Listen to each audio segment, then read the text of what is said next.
చాలా మంది ప్లాట్లు కొనుక్కున్న వాళ్ళు మేము రెగ్యులరైజ్ చేసుకోవాలా, ఎందుకు చేసుకోవాలి, ఎలా చేసుకోవాలనే సందిగ్ధంలో ఉన్నారు. ఇప్పుడున్న ప్రభుత్వ పెద్దలు ఎప్పుడైతే ఎల్ఆర్ఎస్ జియో వచ్చిందో చాలా మంది ఈ లేఅవుట్ రెగ్యులేషన్ అనేది ఫ్రీగా చేయాలి అది ఇదని చాలా మాటలు చెప్పారు. యథార్థం ఏంటంటే ఈ లేఅవుట్ రెగ్యులేషన్ స్కీమ్ అనేది అప్పుడైనా ఇప్పుడైనా ఎప్పుడైనా ప్లాట్ ఓనర్స్ అందరూ కూడా చేసుకుంటే వారి యొక్క ప్లాట్కి మంచి భవిష్యత్తు ఉంటుంది. గత ప్రభుత్వము 2020 ఆగస్టులో మనకు 2020 ఎల్ఆర్ఎస్ తీసుకొని వచ్చింది.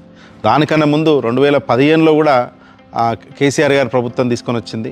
దానికన్నా ముందు 2008లో కూడా వైఎస్ రాజశేఖర రెడ్డి గారు ఉన్నప్పుడు ఎల్ఆర్ఎస్ మరియు బీఆర్ఎస్ రెండు స్కీములు తీసుకొని రావడం జరిగింది. ఎల్ఆర్ఎస్ అనేది మనం ఒక ప్లాటు 1000 రూపాయలు కట్టి అప్పుడైతే అప్లై చేసుకున్నామో దానికి ఇప్పుడు స్క్రూటినీ మొదలుపెట్టిర్రు. దాన్ని రెగ్యులరైజ్ చేయడానికి లోకల్ అథారిటీస్ కనుక మున్సిపాలిటీస్కి లేకపోతే జిల్లా కలెక్టర్లకి అడిషనల్ కలెక్టర్లకి అధికారాలు ఇచ్చారు. స్క్రూటినీ 3 లెవెల్స్లో జరుగుతుంది. L1, L2, L3 ముగ్గురు ఆఫీసర్లు, ఒకరేమో టౌన్ ప్లానింగ్ అధికారులు, రెండోనేమో రెవెన్యూ అధికారులు, మూడేమో ఇరిగేషన్ అధికారులు. సో దాంట్లో భాగంగా ఈ యొక్క ఎల్ఆర్ఎస్ నిధులు ఏతుందో ఒక ఎస్క్రో అకౌంట్లో పెట్టడం జరుగుతుంది. మున్సిపాలిటీలకే ఆ యొక్క నిధులు ఇవ్వాలని చెప్పి గత ప్రభుత్వం జీవోలు కూడా ఇచ్చింది. అంతకన్నా ముందు 2015 సంవత్సరంలో కూడా ఎల్ఆర్ఎస్ నిధులు మున్సిపాలిటీలకే అంటే బదలాయించడం జరిగింది. ఇప్పుడు కూడా అదే పద్ధతి కొనసాగుతుంది. గ్రామ పంచాయతీలకు కానివ్వండి, మున్సిపాలిటీలకు కానివ్వండి, లేఅవుట్ ఇచ్చే అధికారం ఎప్పుడు కూడా లేదు. ఎప్పుడైనా సరే ఆనాటి కాలం నుంచి డిటీసీపీ ఉండే, డిటీసీపీ తర్వాత హైదరాబాద్ సరౌండింగ్స్లో హుడా ఉండే, దాని తర్వాత హెచ్ఎండిఏను లేకపోతే ఇటు మన జిహెచ్ఎంసీ ఇస్తుండే, వైటీడీఏ లాంటి అర్బన్ డెవలప్మెంట్ అథారిటీస్ కానీ అంటే యాదగిరిగుట్ట పరిసర ప్రాంతాల్లో లేకపోతే కాకతీయ అర్బన్ డెవలప్మెంట్ అథారిటీస్ కానివ్వండి లేఅవుట్కి ఇచ్చే అధికారం ఉంది.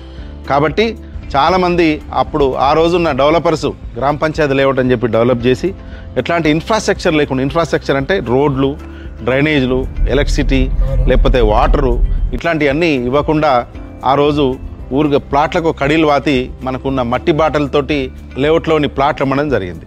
సో ఆ ప్లాట్లు మనకు ఆ రోజున్న రేట్లకి సరసమైన ధరలకు వస్తున్నాయనో లేకపోతే మనకు బడ్జెట్ అందుబాటులో ఉంటాయనో మనం ఆ రోజు ప్లాట్లు కొనుక్కోవడం జరిగింది. కానీ ఇప్పుడు మనం బిల్డింగ్ పర్మిషన్ తీసుకోవాలనుకున్నా లేకపోతే దానిపైన ఏదైనా బ్యాంక్ లోన్ మార్టిగేజ్ రావాలనుకున్నా లేకపోతే రేపు ఇల్లు కట్టుకోవాలనుకున్నా ఇంకేది చేసుకోవాలనుకున్నా ఈ లేఅవుట్ రెగ్యులేషన్ స్కీమ్ అనేది ఒక మ్యాండేటరీగా ఉంది.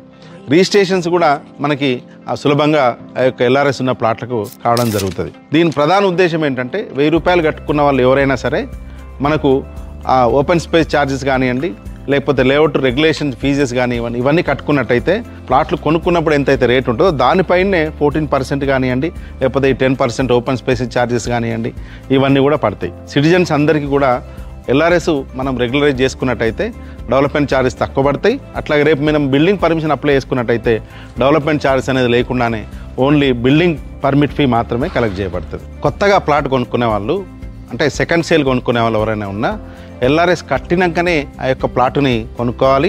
ఎల్ఆర్ఎస్ కట్టినాకనే ఆ ప్లాట్ని కొనుక్కొని ఆ ఎల్ఆర్ఎస్ నెంబర్ అవన్నీ కూడా ఆ రిజిస్ట్రేషన్ డాక్యుమెంట్లో వేసినట్టయితే మీకు ఆ పాత ఛార్జెస్ తోటే ఆ యొక్క ఎల్ఆర్ఎస్ అయిపోతుంది. లేదు అంటే ఈ రోజున కరెంట్ మార్కెట్ వాల్యూ పడుతుంది. కాబట్టి మనం ఈ యొక్క ఎల్ఆర్ఎస్ స్కీమ్ని వినియోగించుకున్నట్టయితే ఆ నిధులు మన లోకల్ బాడీస్కే వస్తాయి. కాబట్టి ఆ నిధుల్లోంచి మన ఇన్ఫ్రాస్ట్రక్చర్, రోడ్లు, డ్రైనేజ్లు ఆ డబ్బులు పెట్టి ఎక్కడైతే ఇన్ఫ్రాస్ట్రక్చర్ లేదో అవన్నీ వేసుకోవడానికి అవకాశం ఉంటుంది. కాబట్టి గత ప్రభుత్వం మాదిరిగానే ఈ ప్రభుత్వం కూడా ఆ యొక్క ఎల్ఆర్ఎస్ నిధులు ఏతున్నాయో ఇప్పుడు CDMA అకౌంట్లో ఉంటాయి. ఆ అకౌంట్లు మున్సిపల్ అకౌంట్లో కూడా వేస్తారని చెప్పి ఆశిద్దాం.